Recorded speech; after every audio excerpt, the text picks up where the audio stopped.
men don't recover from heartbreak. Because relationships are work, right? Like relationships are actually legitimately work. Situationships are a generational thing. This generation may be more emotionally intelligent than the one before, right? Like using words like depression and anxiety and actually learning what these things are. Like we didn't learn what it was until like this age, you get what I'm saying? How we talk about for Black women. I had to be the secret boyfriend, like, we can date, but, my parents can't find out. There wouldn't be an ego bust. Find somebody to make you happy, please go do that. The idea of it being fun and flexible, can be that alluring sort of piece. Really didn't start hearing about that until actually I started working with college students, right? And asking you, what does this mean?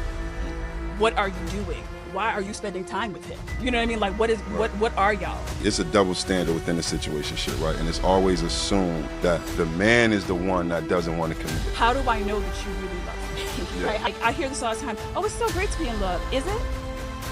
Is it? It's terrifying, actually.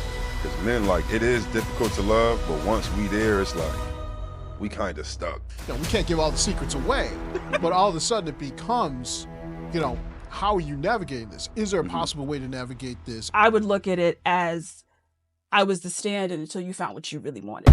So, I want to welcome everybody. Dr. Brian Saltzman, talking about the way in which we look at relationships and situationships. Just having a casual conversation here with my colleagues, Ms. Afua Bohene and Stephen Edwards. Steve-O, right over there. Today, again, this is really an opportunity for us to hype up our talk on February 12th about situationships from 5 to 6 in the small event space here at Alfred State. Just that nice informal conversation, getting to know each other, figuring out. And I know it's something that the three of us have talked about in a variety of different ways. Do we really know what situationships are? What are they to us? And sort of maybe even some of those terms in that are in there. And that's just a little bit of what we want to be able to talk about. But I think the three of us, like I say, Dr. Saltzman and Friends, this is the easiest way that we sort of get into it. So, I mean, the first place that I go in, again, Ms. Afua, Steve-O, when we talk about situationships, I mean, what do you see? What do you understand a situationship to be? I think situationships is subjective, depending on the person, whoever the person is, or the people rather, that's in the situation. So it can mean a bunch of different stuff, a lot of different things. Okay. I guess the easiest way for me to talk about it would be is more than a friendship, but less than a relationship. Right? It's like the gap in between. I don't know. That's the easiest way for me to explain it. That's how I've seen it. Would be, well, what are we? Well, we're more than friends, but we less than in a relationship. So it's a situationship, right? Situation means contextual, right? So back to your point about it being subjective, I think it really depends on who and how they look at it. Yeah. I got like that. We talk about the idea that a situationship, that bigger sort of thing, you see it more so in society, like the gray area relationship. Sort of, you don't have, more than friends, but less than a relationship. Yeah. But I mean, do you see things that you think are definite, like hallmarks? If you were looking at a relationship, like where is that sort of dividing line in your mind, at least when it comes to a situationship? I think in most cases, the only thing that separate a situationship from a relationship is that you call it a situationship. You know what I'm saying? Like you still have expectations. You still interact with each other on a certain level that you don't other people. It's just you don't want to call it a relationship. But essentially, though, it's a relationship. Is there commitment then? Absolutely. There's a form of commitment. There isn't like full commitment in terms of we only going to deal with each other, but there's a form of commitment because we're still dealing with each other. You know what I'm saying? Right. Whether we want to call it commitment or not, I feel like that's still a form of commitment. Right. I don't know. I feel like it's often one of those things for people that don't want to commit, right? Or don't want to invest. Then I often, that's what I feel like. That's what I see, right? It's I don't want to commit. I think, but I'm not sure. I don't know how you feel, right? Like I feel like that's a lot of times what I see, or how I see it portrayed, right?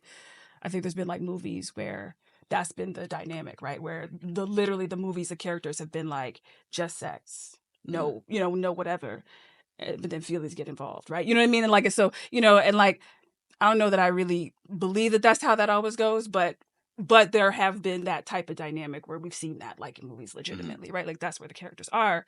And so then they wind up in this thing that they don't really know what to call it.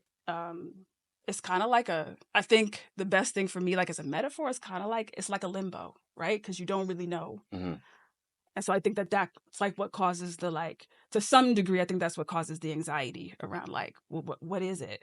Like, how do you define it, right? I think it has different boundaries, I think, than like a relationship, right? Because if I'm in a relationship with somebody, then it becomes, well, that's my boyfriend, or that's the guy I'm seeing, or whatever, right? Or that's the person I'm seeing. As where in a situationship, it's always like, well, we talking to each other. I mean, I'm dealing with him, but like, I don't really know what that means, right? You know what I mean? Like, I don't really know what that means, right? Like and I think when you get to a certain point, I think it's easier. I think there are certain stages where it's probably easier for that to work than it is as you start to get grown, because you got like you're in a different phase in thinking about it. So I think it depends on who you're talking to, but I think a lot of times it is kind of framed, at least the way I've seen it in culture, is kind of framed as like little commitment, little investment type of thing. Yeah. So I would say less investment, but not equal commitment. Because again, commitment is like, in regards to how y'all saying the word commitment, like we're gonna be solely with each other. I'm gonna commit to you. You're gonna commit to me. Yeah, that isn't there because of the boundaries that's set. But for me, if we dealing with each other, there's still a form of, again, from my understanding of the word commitment. Like I'm not gonna be dealing with just anybody, even if it's a situationship. So there's still going to be expectations. If I call, I still expect you to answer the phone. If I text you, I still expect you to text back. Maybe not as fast as I would expect my girlfriend, but those expectations will still be there for me. So then you have to have a conversation about it, because that's what that sounds like. Like you have to say, this is what I expect, right? Because this is the dynamic that we're in. And I don't think that that's the same as like, I mean, I think we all have people who are like friends, right? And really close friends, but I think that that's a different dynamic. If you still have the expectation that like, because your friends don't have to call you back. It's great if they do. See, I don't know about that. I don't know. If I call one of my friends and you don't call me back, that's a problem for me. Okay. If you don't answer, that's not a problem. But if you don't call back, you don't know what I was calling for. Well, that's true. See what I'm saying? If I'm a friend, I'm calling my friends back. Okay. Now, if I don't call you back, okay, then there it is. So what separates a friendship from a situationship? I'm asking both of y'all. So I would say the physical part. The physical part? Okay. I would say the physical piece. Once you add in the physical piece, now it's no longer just a friendship. Okay. No matter how you want to look at it. Okay. Yeah. What do you say to that? I mean, I think it's the emotional piece. I think a lot of it. I think a lot of it, because we talk about, like, I see a situationship as, if you will, sort of like that safety net. Like, I can have a bunch of situationships. I can have a bunch of things going on. I could have a bunch of, plates in the air, whatever you want to use. You got all this stuff going on, but there isn't that consistency of, like, you have the safety net. You've got unclear boundaries. Right. You've got unclear communication. Like, we're texting, and that's what it is. You might not necessarily get back to me, and it might not be on a consistent basis. I might see you every day. I might acknowledge you just out of human kindness and compassion. But beyond that, unclear about exactly where it is. And I think that unequal power dynamic is there. Whereas in a friendship, you have more, I would say for me, you have more of an emotional investment. You're really sort of, top of mind sort of situation. I mean, I think a lot of times if you take the ambiguity of a situationship and then you start throwing add-ons, and it's kind of like, I'm not old, and relatively, but like TCBY, you start or Pinkberry or whatever, you start adding on, it's, you start adding those things in, you get closer and closer. Yeah. But I think that safety net of saying, well, I've always got the cup. Right. What I fill it with is going to be a different sort of thing. And friendship looks a lot different, might be, that sort of level. But again, I'm being, I did have a decent lunch, I'm just saying, but it's that sort of thing of looking at that idea. So it's But a yeah. consolation prize. Is what a consolation prize? A situation is a consolation prize. You know, when like somebody wins and then you go, well, you tried. Nah. You try. So here you are. You get Yeah, no. so because so for me, and maybe this is different because I'm the only girl, so I'll just be frank about that. I think that it ends up being, at least for me, I think that I would look at it as I was the stand-in until you found what you really wanted. Oh, okay. Right? Gotcha. Yeah. I don't know if that makes sense to you, Doc, but like I was the stand-in Yeah. until you found what you really wanted. Then you found what you wanted, and you was like, well, thank you, because I was practice. Right? Okay. So that's why I say consolation prize. I like there's a term out there, and again, it's sort of doing some of the prep work and things like that, and I love it. Benching. Yeah, Bench. that's exactly what The it's, practice yeah. where one person maintains occasional contact with another, showing just enough interest to keep them on the sidelines while not committing to a serious relationship. I don't think that's necessarily a situationship. Oh, I think benching, like there's I'll put you on a bench type of thing. Okay. Okay. You don't think that's the same thing? I don't. Why? Because I think that you might not be doing so, because I see benching as more so one-sided and more beneficial to one individual, whereas a situationship, I think there's at least some level of acknowledgement that we But to the kind of both want person to who's be on here, the but other we don't side of know that, how to put it. like to the person. So I was thinking about the way in which for somebody this is like an ego boost, right? Yeah. And for somebody this is an ego bust, right? At the end Yeah. of this, right? For the person who is on the ego bust side of that, how is that? I don't know. How is that not benching, right? Like that's. So is it like just that simple? Like, is it that black and white to where there has to be a person on the ego bust side and and a Absolutely. person on the ego boost side? See, I don't know, because I feel like in a situationship, if we have some form of friendship, right, and there's an open form of communication, open channel of communication, we are talking through these things, then both of us protect ourselves within this situationship. So if in fact it does become you found somebody, the other person found somebody, we not feeling like, okay, this person styled on me type of thing. Because again, we were open, we were honest, we were communicating the whole time. So like, where or how, rather, I would ask, how do you avoid in that case then somebody feeling like they've been benched? I don't know that you can because of the nature of the relationship. Like I think. So I talked to Doc about this. I think there's two different things. I think there's a difference between, yo, this is my homie, and I become really close with this dude, or this is my homie, and I become really close with this dude. And then, ooh, all of a sudden that changes, right? It's slid in something different. And we spend a lot of time together. Like he talking to me all the time. Like what's going on? I think that can happen in the natural arc of life, because I think that's what happens with friendships, right? You don't know somebody initially, and then you start spending more time with them. I really like this dude. He's cool. Or I really like this girl. She's cool. This person. I really like this person. As where I think if it starts from the place of I saw you and I wanted to get at you, and it's a smash and grab because I don't have any other words to describe it. I think then that's different, right? I think people be in like with each other, but don't really like each other. And I think that oftentimes that from that vantage point, I think that's where it slides, right? As opposed to like, oh, wait a minute. It went from friendship to something deeper because we just connected with each other. Makes sense. But I think a lot of people are in like with each other, but they don't really like each other, right?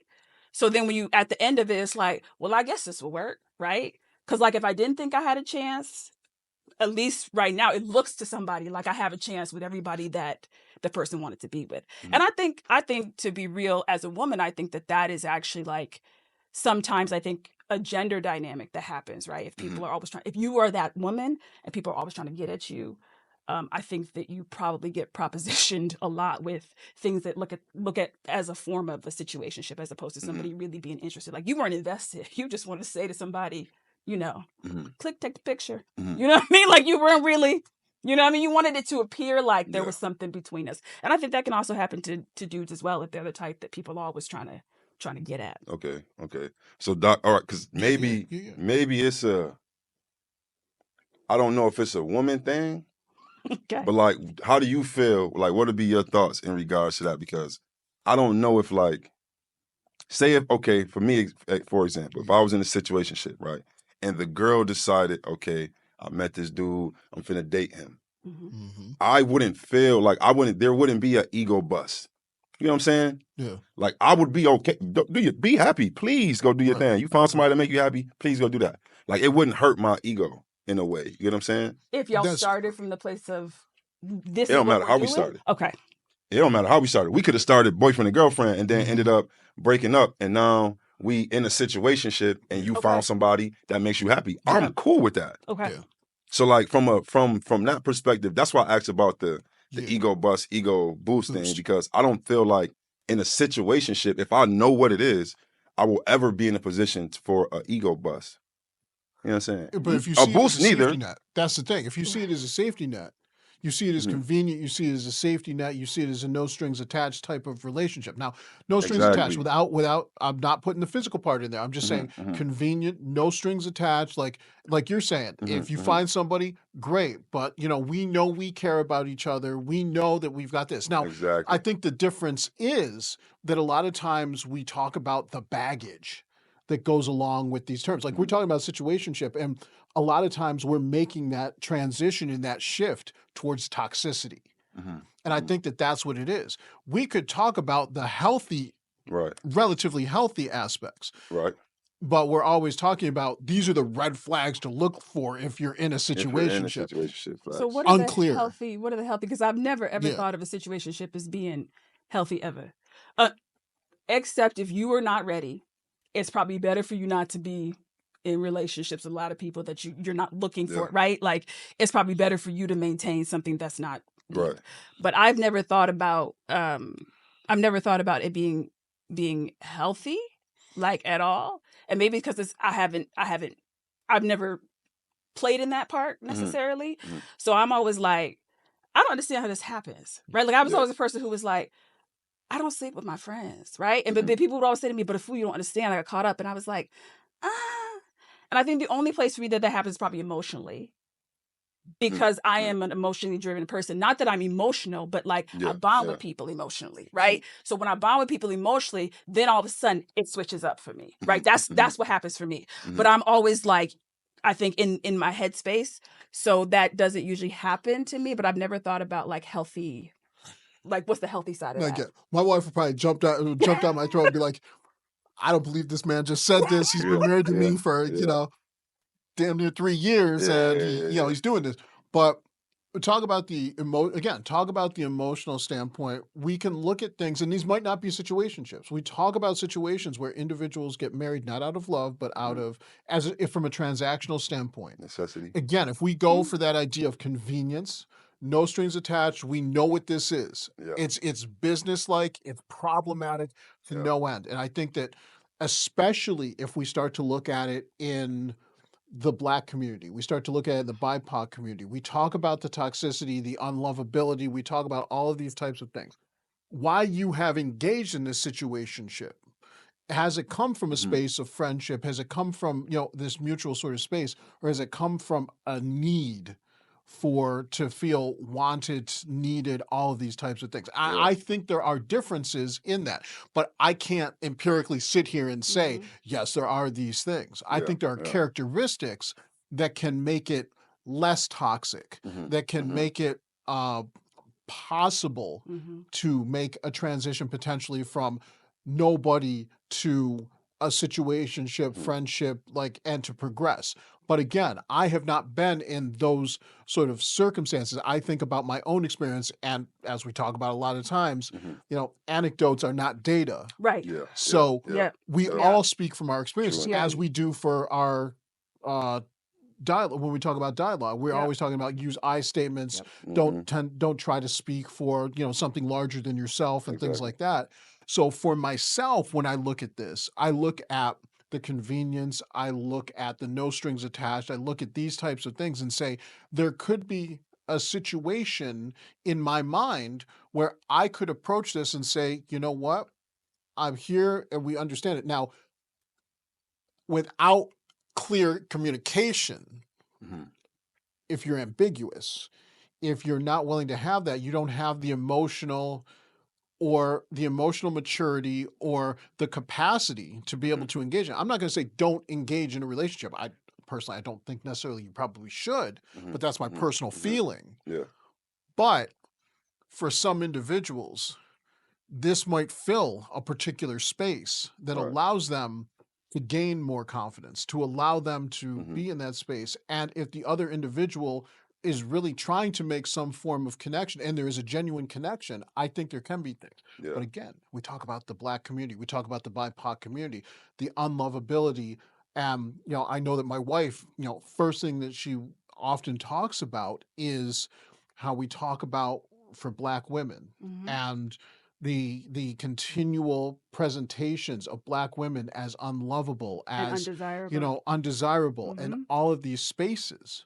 And Yeah. so as a Black man, I sit here and look at it and say, I can see that, but I have not lived that. Right. I can say I have been that secret, I've had to be the secret boyfriend. Like plenty of people like me, but I don't know that, growing up in the 90s, like, all these people wanted to date me, but I had to be the secret boyfriend. Like, we can date, but, my parents can't find out. Yeah. So, we can't really call it a relationship. We can't really show anybody. We gotta just kind of like each other. We kind of got to be in like with each other. Right. But that's my experience. Yeah. Okay. Okay. I mean, I've had my fair share of experiences, personal experiences as well, right?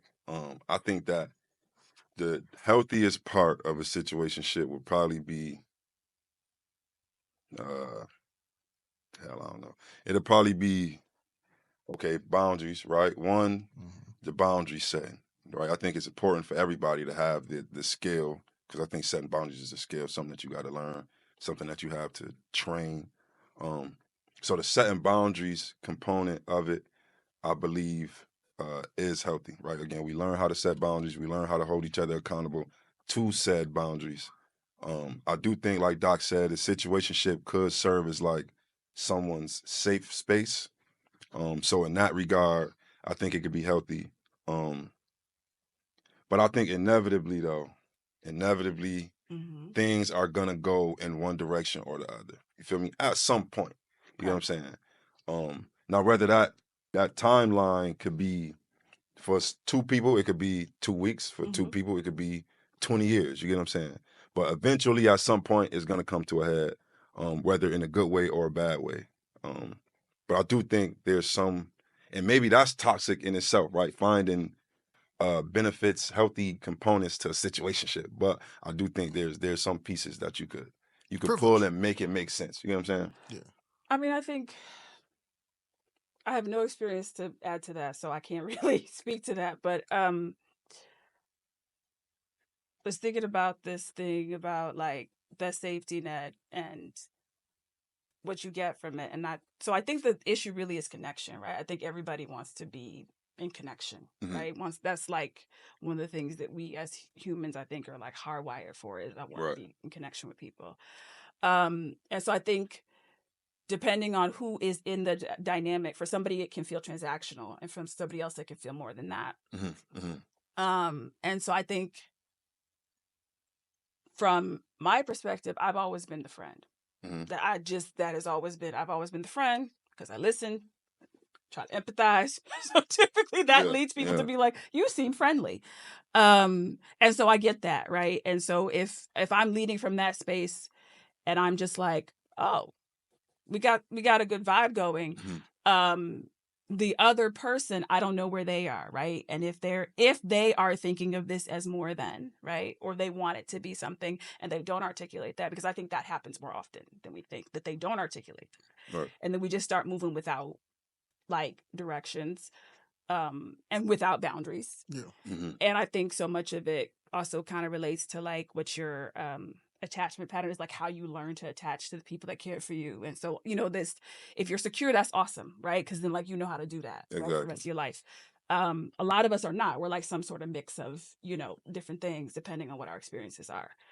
And so I think knowing what it is for you before you get is, I think, is the harder part, right? Like, I know I'm disorganized, right? So I like on one end, I'm like super like yeah, I want to be close. I want to be close. And on the other end, I'm like, oh, get off of me. You know what I mean? Like that's, and I ping pong between the two. Yeah. So there's a way in which I can see a situationship's like real convenient because then I don't have to get really deep, right? Like I like that. Like when I want my space, leave me alone, right? But then there's another way in which I can be like, yeah, but a fool, like you're far too like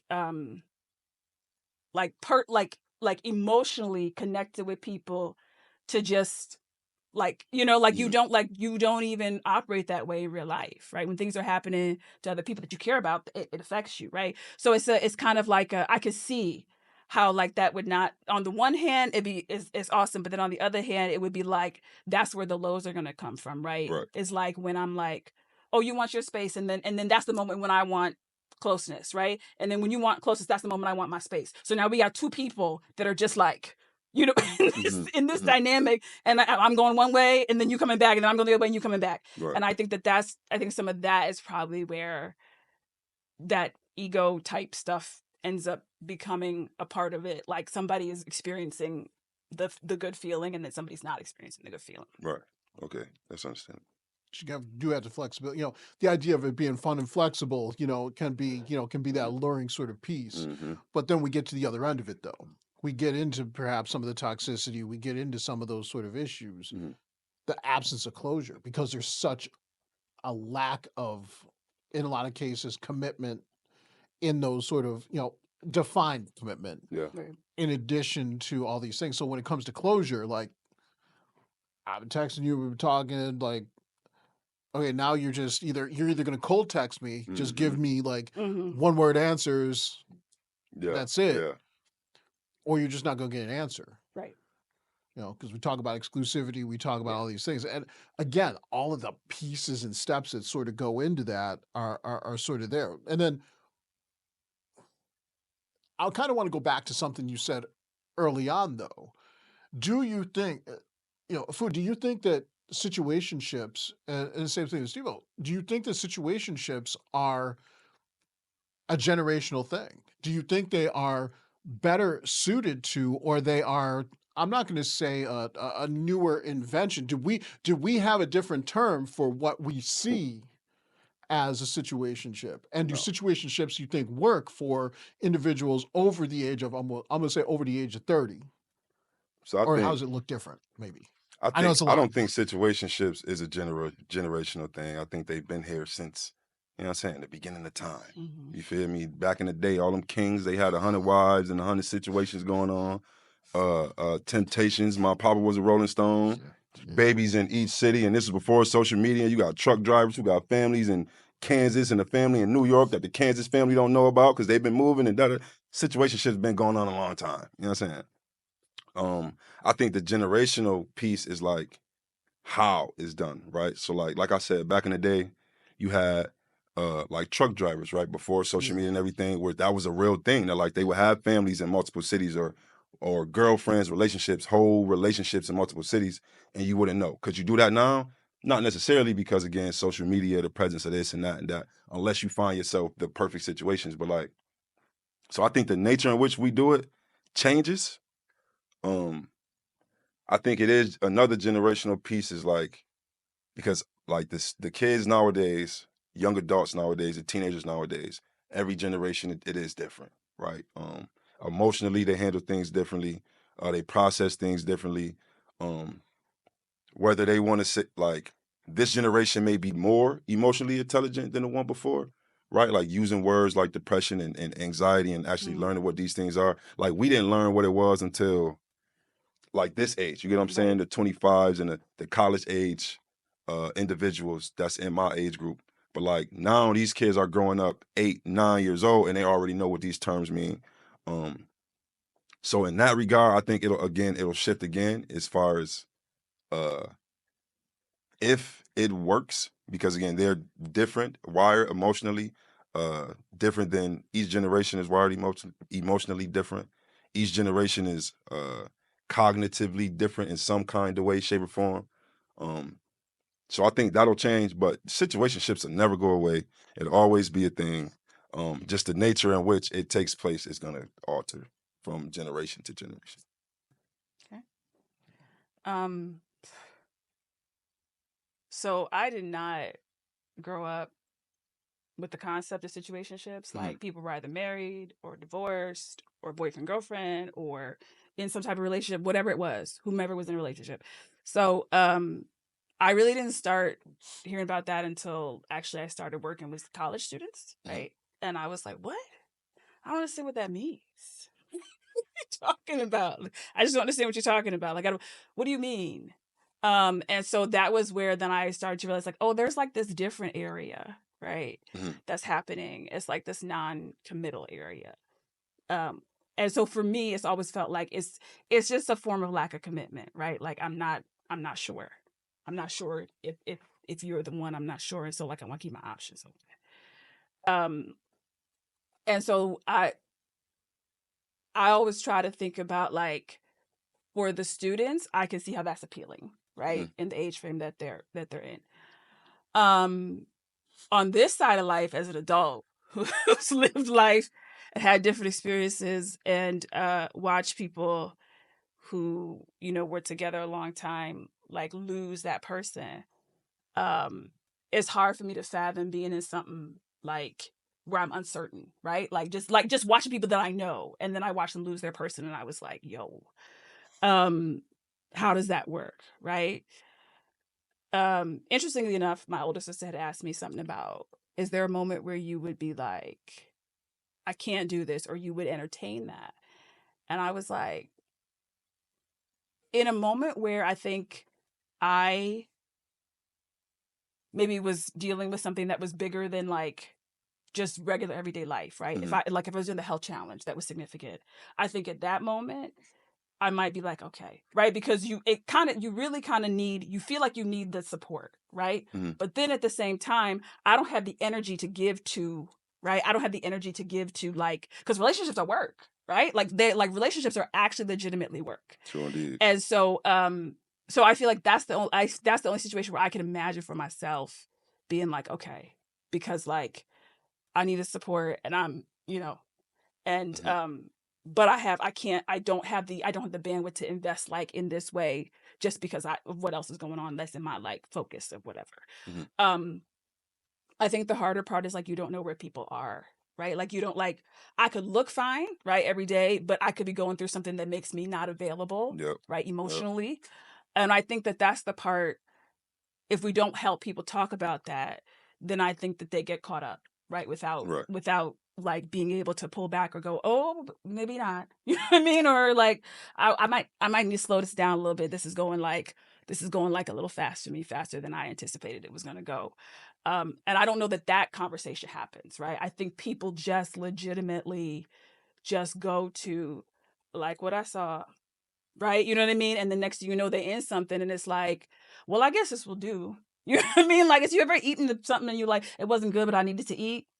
It's kind of like that, I ain't right? hungry. Right, I ain't hungry, but I ain't anxious, so we're just gonna eat and get it done with, Sometimes right? I'm thirsty, you know. Yeah, right, Facts. So I think that happens quite a bit with, and I think for me, at least, as a woman at my particular age, I think that if I was to do that, well, I get this even now, right? Because y'all are my friends. I get this all the time. So like, you hang out with dudes? Like, I can't tell you how many times I've heard that from people, and I'm like, well, yeah, that's kind of how it worked out. I also hang out with Cyan, but y'all don't see us as much, right? But I think if I were to be, and there was no definition to that, it would be like, well, where is this going? Right, as a woman, like, what is are y'all getting married? Are y'all, like, there would be that type of, is this and I think lots of people will get that regardless of who they're dating, right? Like, well, where is this going? And I think a lot of times, because of the nature of like the way that things are for women, that is a question that get asked. So it's not just like, oh, it's cool, we're just, you know, hanging out. It's people are asking you, what does this mean? What are you doing? Why are you spending time with him? You know what I mean? Like, what are y'all? And so even if you're like, I'm at a stage where I don't care, and I just want to, other people are going to ask you. And so I think sometimes that's a little bit challenging. I don't know that our students experience that all the time in the same way that maybe I would experience that at my age, where people be asking me all the time, like, hey, Fu, what does this mean? I think it might be a little easier for them to be like, well, we're young, right? And you are. And so that's just a difference there. Right. Okay, I got a question then, Doc. Yeah. So like, is it ever okay? It's like it's a double standard within the situationship, right? And it's always assumed that the man is the one that doesn't want to commit, right? So is it ever okay for a woman to be the one that's like, I don't want to commit to this person? And because I believe it is, right? But why? Or society views it a certain way. So is it okay? And do you, the two of you, think it'll ever be like the perspective on that would change? Is it okay for a woman not to commit? Yeah. So you know how like, all right, so a man to look at a woman and be like, all right, she ain't committal. It's probably because she is one of two ways, right? Yeah. And in a situationship, at least from my perspective, and maybe this is a fault of my own, I automatically go, it's probably because son, right? It's probably because bro don't want a relationship right now, or it's probably because bro don't want to commit to shorty, or whatever the case may be. Like, I never instantly go, she don't want to commit to him. Like, why don't we think, you get what I'm saying? Okay. Like, why don't we think that Okay. way? And do we think that'll ever change potentially? I think a lot of, so I think like pop culture sometimes is our worst enemy, in the sense that it that's the dynamic that's there. I think particularly in communities of color, and I think this is true for a lot of marginalized communities, like what you see reflected in front of you, right? So it's always like I remember growing up and it was always like the dudes, it was always like, look, he just don't want to be tied down, right? Right. And like that's what you heard. And like even people who were married, like even my married parents, right, at the time they were married, like it was very clear, like you want to be tied down, right? Tell me about it. Right. And so my daddy all over the place. Right. And so when you look at that, then it becomes that's not the thing to do. Like that ain't right. But then like I said, I've had experiences with people that were very close to my family who they were married for forever. And the first thing I learned when I came in, or they were together for forever, was like, oh, we commit. Like that's like you show up, take care of that's what men do that, right? They take care of their families, right? They don't, right? So I think when you're looking at examples that also continually say Black men don't take responsibility and don't, and that's not true. Right. Right. But you see enough examples of that. And then if you have personal experiences with that, then I think the automatic thing is y'all just don't want to commit. Right. But I think women are absolutely non-committal in a lot of situations and circumstances. I can't say that we're not. I think the longer that you move around as a woman, I don't mean anything negative about that, but like you do your own thing, I think it's easier to go like, do I need this? Do I need this headache? You know what I mean? Like, exactly. do I need this headache? Not negatively, but like, do I need this headache? Do I want to take this on? I think it's a lot easier to go, nah, because I can take care of myself. Yeah. And I think a lot of people feel that way in any form of relationship. Like, I can take care of myself, and I don't know if I want to give somebody else like space and access to me in that way. And then find out I was wrong, right? And that's when I'm screwed. Vulnerability. Right, I'm screwed. Yeah. And I think that's what, with situationships, I think there's some level of, I can avoid the vulnerability, right? Because love is risk.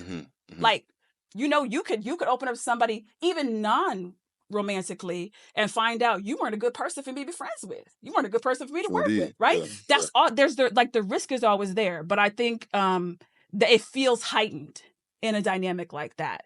So, and some people are commitment phobic, right? Like I struggle with commitment 100%. When I commit, I'm in, right? So like once I'm in, I'm like, okay, well, I'm doing this. But getting to that point, I go back and forth. I go back and forth. I go back and forth. I go back and forth. I go back and forth, right? And I might want to say, I don't really know how you feel. And so like, I don't want to reveal my cards before I whatever, right?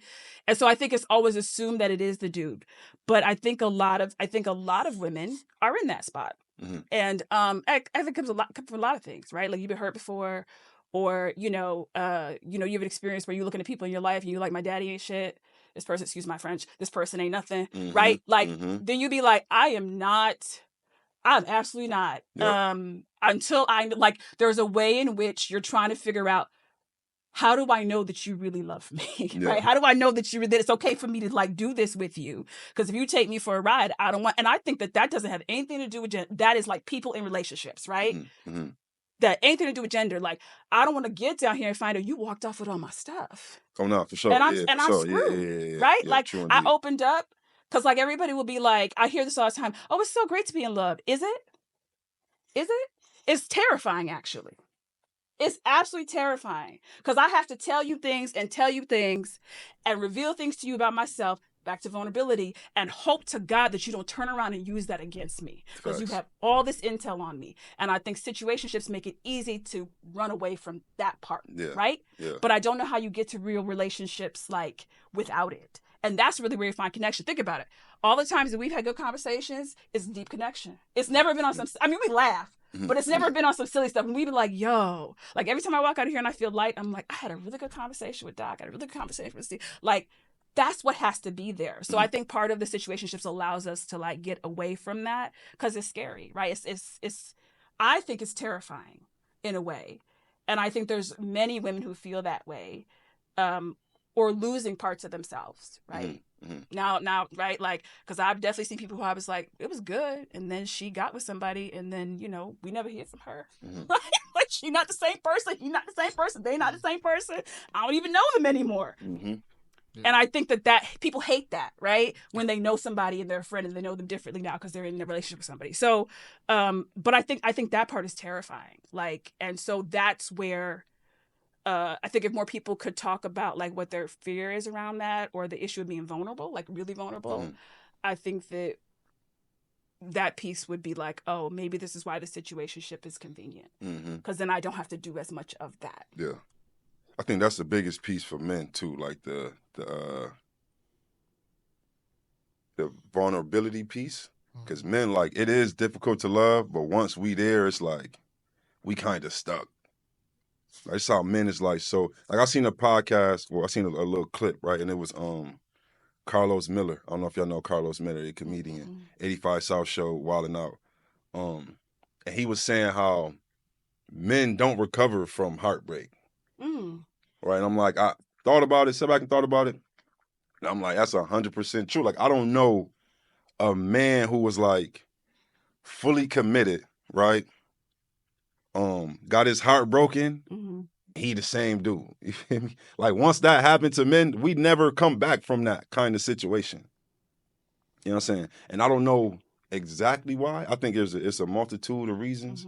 But one of the biggest reasons though is that piece right there, right? Like we aren't too like the most vulnerable beings. You know what I'm saying? So once we do open up in that way, the level, the place we had to get to be able to experience that, we'll probably never get to again.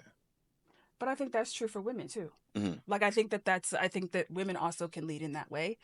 As like I had to open up so much of myself to do this, and this happened, and now we're done. Like, cause that's my first thing. Like I'll tell you, I'll be like, forget you then. Like in my not healed, it's forget you then, right? Somebody's taught me down. Let you be like, we don't, you know, you can't operate by yourself. You know what I mean? But I really be like, no, I can. I'm good, right? And so there's a way in which I could be independent in a situationship, but yet be dependent in some sort of way, right? But I think that's actually true of both. I think it's actually true of both, right? And it's funny that you're saying that because I think if we would talk about that, we might meet somewhere more in the middle. Because I do believe that. I do believe that people I think pain changes people, right? Any type of pain changes people. So heartbreak doesn't matter if it's on you, if it's on me, if it's on Doc, it changes people. So I do think that that's very true. And so being able to figure out like, well, how do I open up again after that happens? For some people, the situationship is all they can do. Like I had it, I was bitten, right? It's over with. And it's over with. So my question to both of y'all, as the only resident lady here, is when and if is there a point where you reveal your cards and say, listen, right, we moving this way, and then I'm starting to feel different. When is the right time, I guess is the question. You saying like within a situationship? Yeah, when is the right time to be like, hey, you know? I don't know. I don't think you ever could know when it's the right time. Okay. It's just either you do or you don't. You know what I'm saying? I don't know. What do you think, Doc? I think if you catch feelings, deep feelings, and then you see that person starting to drift further and further away, like you see you don't have commitment, but you see less commitment, like they might, you're like, oh, well, I kind of like this. I kind of don't want, I kind of don't want to lose this and anything else, because if she goes off with someone else, there isn't the time for me, even though I know this isn't what this is about. Like, but I kind of want, I kind of like this. I've gotten used to it. And so it becomes almost habituation that's been like, I kind of like this. I kind of want to keep this going. Yeah. And maybe that means the next thing. But even still, that level of vulnerability is... That's the tough part. I still wouldn't say nothing. Me personally, I still wouldn't say nothing. If we set the boundary and the boundary is set, the boundary is set. Like, there's no room for the in-between. So that's how stuff get foggy in the toxicity. But what if the boundary was never set? Oh, then that's a different question. What if it was just like, whoa, we here now? Yeah, that's a different conversation. But if we're within a situationship and like we've set these boundaries and it's like, okay, damn, now my feelings are starting to get involved, that's on me. I got to take that. Your feelings is getting involved, the boundaries is already set. That ain't really on the other person, whether your feelings got involved too much or whatever the case may be. Because again, y'all set boundaries. That's the whole purpose. But what I'm saying is there's not a moment to say, like, I kind of think of it like you go, okay, you want something to drink? Yeah, cool.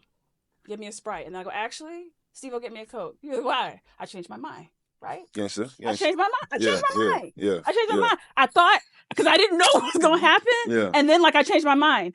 And I do think that happens to people. So what I'm saying is there never a point at which you'd be like, so I know we said, but we may have to redraw the boundary because, I know we said this, but then, something happened to me, and I realized it doesn't feel the same anymore. Yeah.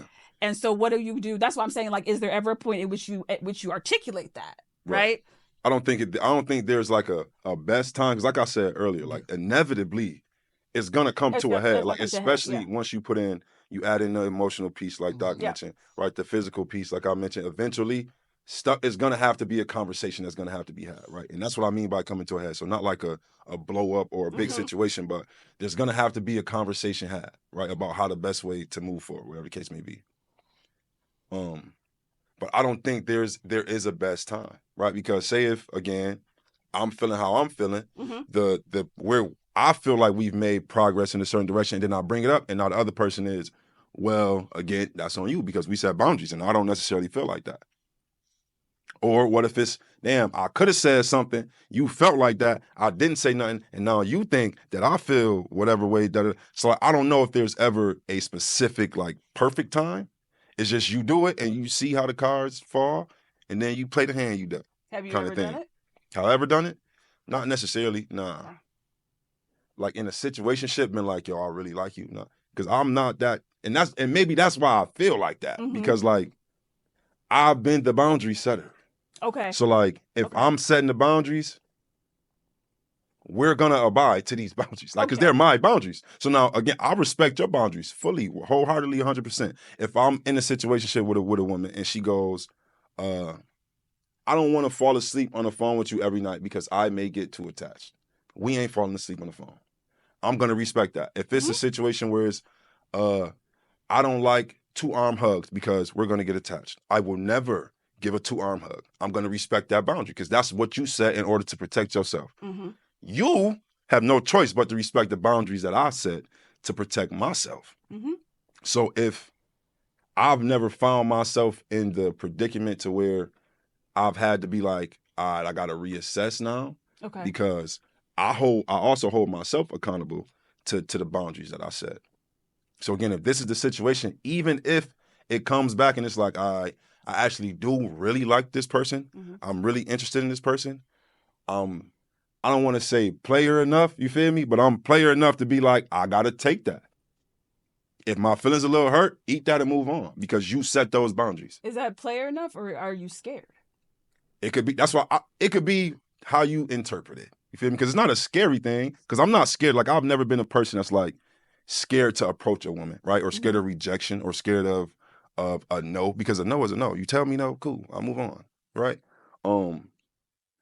So I don't know if it's scared, but again, I set these boundaries. Now, if I get to the point where it's actually, I really do want to date this girl, then maybe I would break those boundaries, right? And I would overstep, and I just haven't got to that point in a situation yet to where it's we started or whatever, we're in this predicament. I set these boundaries. You set those boundaries, and now I don't want the boundaries anymore. Okay. I just haven't found myself in that space yet, necessarily. Okay. Doc, what do you think?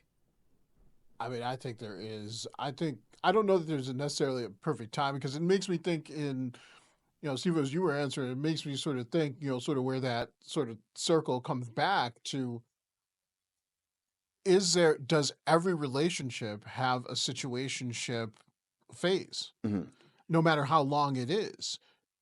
Every relationship? I don't think friendship has a situationship phase. What's that? I don't know that friendship has a situationship phase. Or when you said relationship, were you saying like just like two people, or are you saying like that kind of relationship, like romantic? I think a romantic relationship. You want a romantic relationship? Yeah, I'm gonna go with romantic relationship. I agree with you. Because I can make arguments probably for the other, but I'm gonna go with, just to simplify it. Yeah, I think romantic is cut dry. Yeah, I agree with you. Yeah. Okay.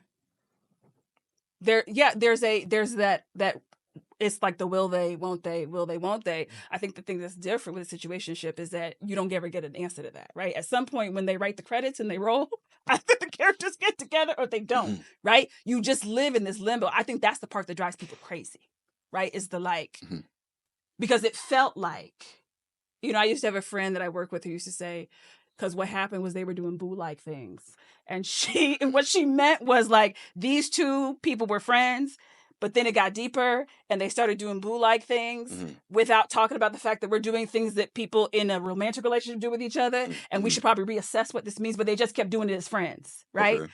And so then somebody inevitably ended up in her office being like, right. And then she was like, I had a conversation with them today because they were doing boo-like things, right? Like with this person. Right. I think sometimes the lines can be a little gray, depending on where you, like, if you do life with people and that becomes like what you do with people, I think that's different. But if you do boo-like things, very specific things that are like date nights or, you know what I mean? Like, or, intimacy, that then becomes, I think, where you have to be like, what is this? Right? That's happening now because it wasn't this before. Right. All right, so I'm gonna take one shot at you here for a second. At me? You said intimacy. Okay. I need an operational. What you meant in that case, I need an operational definition of intimacy, because what I mean by intimacy, I think is different. And when I talk about it in my classes, I talk about it differently. So what I meant by that specifically was sexual intimacy. Okay. But there is also emotional intimacy. Right. And to be honest, talking to the yeah. You know what I'm saying? The I know I'm talking to the guy. I know I'm wrong. I'm talking to the guy. Okay. I just want to be clear for everybody else. But I actually think that like the emotional intimacy part is actually important. Like I think that part is important, and so because I think that that's actually what holds relationships together. It is like the emotional stuff, right? Ain't got nothing to do with sex, right? Like nothing to do with that at all. That's what holds relationships together. That's what holds relationships together. I don't think that's what holds situationships together. No. That's what holds relationships together is the emotional intimacy part. Which is why I've always thought of situationships as purely just physical, because the emotional intimacy part is like something that you have with friendships, and you have like other types of. So I've never thought of it being like the emotional piece of that plus that. I've always thought it's literally just like we just decided that we were going to support each other this way, and that's it. I've never thought about the emotional part of it, but I do think intimacy actually has other levels to it. Yeah. And so I think that and I don't know that always comes out in situationships. That like those other intimacy levels, I don't think always come out in that, because it's so great. Like we don't really know what we're doing, right? It's kind of, like the old school thing was, we just gonna kick off your shoes, right? Relax your feet, right? Party on down to the escape. That's kind of what it is, right? Yeah. We just kick it, right? And that's cool when that's what you want to do. But when somebody, to your point, Stephen, when somebody else that's not what they want to do, or all of a sudden they thought that's what they wanted to do, and then it changes. That's why my question was, then what the hell do you do then, right? Like that's the part where be player about it. Where you got to be player about it. You know what I'm saying? Take that L, move on. But see, that's the thing, is that like we think about this, and especially to be thinking about like our time and things like that. We think about this. This is what that conversation right on on Wednesday is going to be like, on the 12th is going to be like, from 5 to 6 in the small event space. True Is indeed. it's going to be taking that additional step. It's going to be, we can't give all the secrets away, but all of a sudden it becomes, how are you navigating this? Is there a possible way to navigate this? Are there different sort of circumstances? And I think that when our students come together, when our community comes together, and we have that conversation, it's going to be all of these different experiences. We're just three people who, have a great affinity for one another, can talk about this and have the ease to be able to do it. But when you start to throw some of these other things, no, that's not what it is. No, come on. That's this thing. That's friends with benefits. That's, again, I'm going to go back to my TCBY or Pinkberry or whatever, the add-ons and things like that. Because again, we talk about this idea that if we have physical intimacy, if we have no emotional attachment, if we talk about the toxicity piece, I'll be interested to see in that talk on the 12th, whether anybody talks about the potential of a positive sort of aspect of how it's been, how a situationship has actually prepared them for a relationship. It was it was their precursor, it was their warm up, things like that, that I had this situationship that, was actually this sort of thing that gave me sort of some tools guardrails. I needed. Yeah. So here's my last question to you. Okay. Because you said this, and then Doc, I want to know what you think. You said you would rather take the L, right? Yeah. And I find that interesting. So would you rather take the L than appear vulnerable in front of a woman? It depends on the woman. Okay. Yeah, it depends on the woman. What makes it easier? Oh, good question. The woman. And are there specific characteristics? Are there specific situations that make it easier? Absolutely. It depends on the makeup of the woman, the characteristics of the woman, the interactions we've had, and the level of trust I have in what that person would do with the information that I share. So I'm going to throw. There's a foolish thing back in there. So if you've established good if you have stronger emotional intimacy and a stronger intimate socially and emotional intimate connection with the individual, then you're more likely to do it than it be, just sort of a fly-by-night sort of, Yeah, I'm more likely to be vulnerable emotionally for sure. Yeah. Okay. And that they're not going to come back at you, pretty much. I mean, you never know that. You see what I'm saying? You never really know that. So they haven't shown you that they would. Yeah. So so the only person in the whole world, right, that like I give that expectation to is my mama. Like your mom is probably the only individual that would, good, bad, in between, is gonna always have your side, right? Gonna always be in your team, your mom, right? So outside of my mama, like, I don't put stuff past anybody. You get what I'm saying? There's always a room, a space for like that little piece of disappointment. You get what I'm saying? And maybe not so much disappointment because I know that it's a possibility. So I share information with knowing the possibilities, right? Now, again, it may be more likely with some people than other people, but it's always likely. You know what I'm saying? At least that's how I think about it. Like I said, it'll be interesting to see what the see what the parents see what the parents say. See what the students in the community think. On the 12th. I think when they come in and they start to bring in some of those things. So I mean, I think we've set a good table. I think, and again, I think we found success when we talked about committed relationships. When Amira and I had that conversation when we did Black Love last year. Talking about how we love each other and love ourselves and things like that. And I think it's going to be the beginning of a lot of different things. So I'm really excited and sort of looking forward to that. And you guys know I absolutely love having these conversations, period. Like, formally or informally, whether we got microphones in front of us. As we talking, I'm getting more questions, but we got to be professionals. I got a job to do. So we could talk about this all day, but it's 3:30. We'll just schedule another session. Just keep going. Yeah. No, it'll be. I think it'll be a good conversation. Relationship talk with Dr. Saltzman, Sam, you putting ideas in our brain. No, really, truthfully, come join us on the 12th, 5 to 6, small event space, for More Than Friends, Less Than Partners. More Than Friends, Less Than Partners. Situationships. Situationships with Saltzman and Friends. I guess we're the friends. You feel me? Some of my friends. I have more friends. I have more friends. That's what we need to call this podcast. Dr. Saltzman and Friends. So he just bring up his friends. Talk about stuff. Saltzman and Friends. That's a fact. And we have more friends with us on the 12th, B. Yep. Saltzman and Friends. You heard?